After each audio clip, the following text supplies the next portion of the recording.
I'm actually friends with Peter Singer, who's a very well-known secular utilitarian philosopher. We don't agree on many, many things, but I think he's wrong in really interesting ways. And he's seen, and since the 70s, he's seen what it has meant to reject a Christian ethic of human life. And he said very explicitly, if you're pro-choice for abortion, you also need to be pro-choice for infanticide. He's right about that. Just to work the other way. If we're protecting babies, we should protect prenatal babies as well. But interestingly, he says it really wasn't abortion that was the first moment where we decided to say being human doesn't matter. It was brain death. So around the time of the 60s and 70s, when a lot of stuff went down that involved cultural shifts, there was a confluence of two inventions. The first was the ventilator, so a machine that helps people breathe, and the second was the transplantation of vital organs from one individual to another. And once we got the capacity to transplant organs, as you might imagine, as we have today, huge waiting list developed, right, for this resource. And then the ventilator was invented, and suddenly we had people with catastrophic brain injuries on ventilators. And something called the ad hoc Harvard Committee to determine death or brain death came up with a proposal. They said, let's decide that all these individuals with catastrophic brain injuries on ventilators have something called brain death and are dead, and therefore we can take their organs and give them to others who need them. And by the way, I'm not hating on organ donation. I'm an organ donor myself. I'm just trying to tell the story that both Peter Singer and I agree on actually was a major turning point in all of this. So what the dean of Harvard Medical School said at the time was, it sounds like you just are redefining death in order to get more organs. We don't want to release a document that says that's what we're doing. And so they changed the document, but it's still, even with the edited document, it's very clear. And this is historically well known that this is what happened. And so what Peter Singer and I and others who are aware of this history say is, this is when we first said a living member of the species Homo sapiens, a fellow human being, did not count, was dead essentially. It did not have the same moral status as others. Because guess what, Tucker? People in these so-called brain dead states can gestate children. They can fight off infections. If you cut into their body, they release adrenaline and their heart rate speeds up. There was even this case of, and by the way, the gestating children case often happens, unfortunately, in very tragic cases where a pregnant woman gets into a car accident or something, has a catastrophic brain injury, and her body is she's able to gestate a child despite being declared brain dead. One of my favorite all-time headlines about this, it shows the confusion we have about this in the culture, is from the AP. It said, brain dead woman gives birth then dies. So it's just like the full confusion on display in one very short headline. But maybe you remember this case from a few years ago, Jahai McMath in California. She was this African-American girl who had a surgery go really terrible for sleep apnea, had a catastrophic brain injury, and the state of California declared her dead.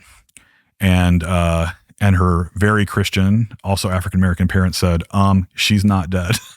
And the state of California said, and her medical team, yes, she is. And by the way, according to her family's lawyer, Jahai's family's lawyer, the chief of pediatrics at, I think it was UC San Francisco Hospital, pounded his fists on the table and said, she's dead. She's dead. What is it you don't understand? She's dead. And then a few days later, she got her first period. And they managed to convince both the state of California and her medical team to essentially allow them to transfer to New Jersey, where I live, which happens to be the only state in the union that allows religious freedom for people like Jahai's family to say, I don't think this individual who just got her first period is dead, and I want to take care of my daughter. And the other states don't allow that? They don't allow it. They don't allow it. What does that mean, they don't allow it? It would be as if, from their in my view, deeply misguided view, they would say, well, you can't just say a corpse is alive, right? Like, this is a dead individual. This is a corpse. In fact, some of the medical ethics, the deans of medical ethics around the United States reacted to this case, the Jahai McMath case saying, this is a corpse. They're animating a corpse. Who are these people? She's going to decompose, they said. Why did it make them so mad? Why are they so many physicians, most physicians seem like they just love death. What is that? Yeah, I don't know exactly. I think, because I want to talk about vegetative. I know. And I want you, No. But I just keep, 5 different times in the last half an hour, you've made reference to the views of doctors on these things. And each time I have the same question, which is, I would hope that the default desire for doctors would be to see people live. And yet I have seen it in my own life. Most doctors I know get off on death. They love death. That is just my observation. Maybe you've got a different one, but what is that? I do think there's a strain within contemporary secularized medicine that is so ideological that if there's something that pushes back against their very secularized, whatever, I don't know what to call it, whatever the opposite of pro-life is, perspective. Well, pro-death, I think, would be the opposite. Is anathema, right? And so why? Because and this is, I mean, I want to speak with too broad a brush, but in many cases, the ideology is far more important than their oath they took to protect and care for life. But you would just think like, okay, so this girl, they think she's dead, but then she has her period. She's clearly not dead. Why would you pound your fist on the table and demand that other people think she's dead? Or why would you push parents to abort a child with Down syndrome or spinal bifida, both of which are survivable and thrive? You can thrive with both of those things. So but why are they so vested in we must kill? Like, they're not neutral on it. That's right. Like, what is that? Well, I think there would be at least 2 sets of reasons in the case of brain death. The first one would be unique to brain death. The other one would connect with what's called vegetative state. I think maybe offensively vegetative state, which is different. And I'm going to say more about that in a minute if that's all right. But with brain death, I think what's always in the background here is what the Harvard Brain Death Committee was concerned with, organs. Right. So if we suddenly say that individuals with catastrophic brain injuries are not dead, and we still have the dead donor rule that says you need to be dead in order to donate a non-paired vital organ, like a heart, say, then the number then the waiting list for organs just goes way through the roof right now. And this is actually brought up. There have been secular champions of attempts to really call brain death for what it is, a kind of fiction. Well, originally it was a fiction that was just designed to put us in a position to get better organs and more organs. Who, when he gives talks, he routinely gets questions like, "You shouldn't be talking about this. You know what's going to be the result of what you're talking about here? People are going to die because they're not going to get organs, right, that they need. They're going to die on organ waiting lists. And so don't talk about this because people will die." Don't talk about vax injuries because vaccines are too important.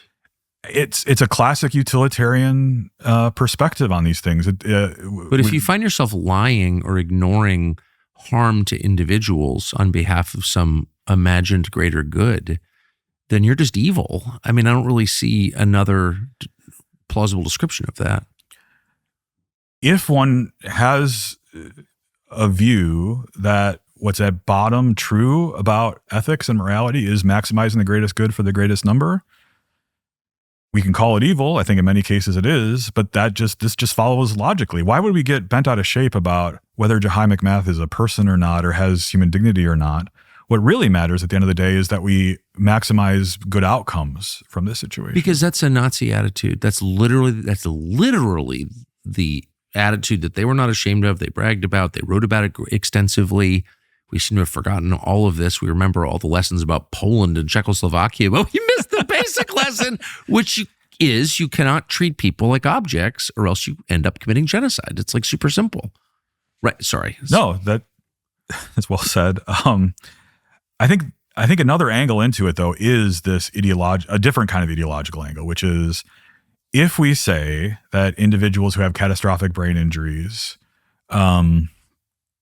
but are clearly still functioning members of the species Homo sapiens, just like you and I are, though very seriously disabled, that has implications for human dignity that, if applied consistently, would undermine very foundational views, including with regard to abortion, right? And this is explicitly said. So let's talk, if you don't mind, about so-called vegetative state. Yeah. Okay. So if I could, sorry. Yeah. No, go ahead. I get so spun up. I keep interrupting you. I beg your pardon. No. You've said 3 times that brain death is a category that was kind of devised. It's really almost like a marketing tool in order to increase the supply of organs. But what is brain death exactly? When it's explained to laymen like me, it's they're flatlining. We're measuring brain activity and there's none. Is that real? Yeah. So part of the problem here is there really isn't a good way to test for what's called whole brain death. In part because, and this was actually after the Harvard report came out, something called the Uniform Commission, which is a nonprofit group that has surprisingly a lot of power to propose uniform language for states across the country without federal law, to sort of make sure they're basically on the same page with regard to legislation. So there wouldn't be like one kind of brain death laws in California and a different kind in New York. And so I think it was 1981, certainly the early 80s, they proposed language that basically mirrored the recommendations of the Harvard Brain Death Commission, which said brain death, which means death of the whole brain, including the brain stem, is death. And that's fine. You could say that as a thing, but then we have to find ways to determine that. And there's to measure to see if it's true. See if it's true. And most of the ways, especially to determine whether there's brain stem activity, like in the very center of the brain, it's just super, super difficult. Thanks for watching our YouTube channel. We hope you'll subscribe to it. And by the way, you can hit the little bell on there and get notifications every time we produce a video. We hope you'll do that also.